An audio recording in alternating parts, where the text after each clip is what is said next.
Here are 3 things I've done to navigate a workplace bully. You should always try to address things on your own, but caveat when a bully persists, that is a leadership problem. Because if you report it and leadership knows and they do nothing, they are condoning the bullying, full stop.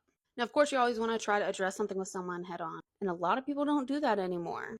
In one of my first management positions, the director I reported to initially seemed nice, but I quickly impressed our executives and they wanted to promote me to her same level. They thought this was a win-win situation because she had been complaining about rightfully having too much on her plate. She kept being nice to my face, but then she accused me of things I had not done in meetings. I gave her the benefit of the doubt one time. The one time is important. If you keep giving the benefit of the doubt, bullies know that you can be taken advantage of. I called her and I talked to her. Said, hey, you seemed a little on edge and like we weren't on the same page.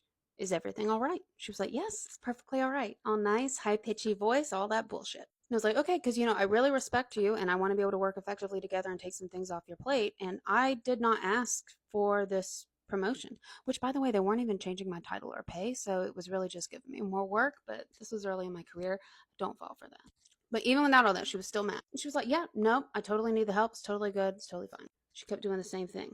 And what I learned was that my role was going to be supervising her previous supervisees, who I found out later were all her friends. And that's why they were allowed to get away with being awful. They didn't want to lose her as their manager because they got away with everything. So this kept happening. And finally, I called her and I asked what's going on. And she pretended not to know what I was talking about. And I said very clearly, all right, we've tried this the corporate way. So now we're going to do this the Taylor County way. It's my hometown. And I asked her, are you threatened by me? And she said yes. Everyone I've told that story is shocked that she admitted it, but she said, yes, that's really what it was. And I told her, I said, I promise you, I am not coming for your job. I don't even want to manage these people.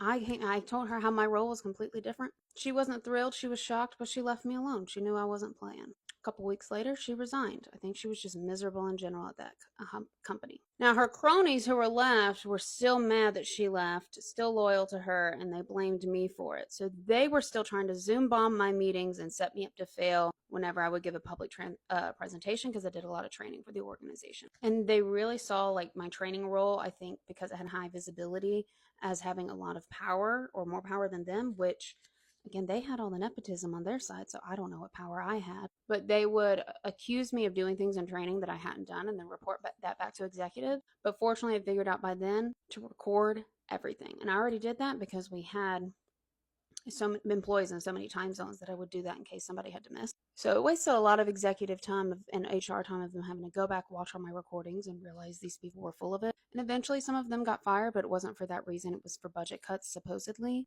But one of them was on the chopping block immediately. But do you see what I mean by that is a leadership problem? They were wasting their own time by keeping these people who had these repeat problems. There is research done showing the many thousands, if not millions of dollars that organizations spend keeping really toxic people because most people will leave and then the only people left to promote are the bullies. So I would say only give so much grace before you do something. Do it assertively but kindly at first. But if the culture of your organization is one of bullying, I don't know that there's much getting around that.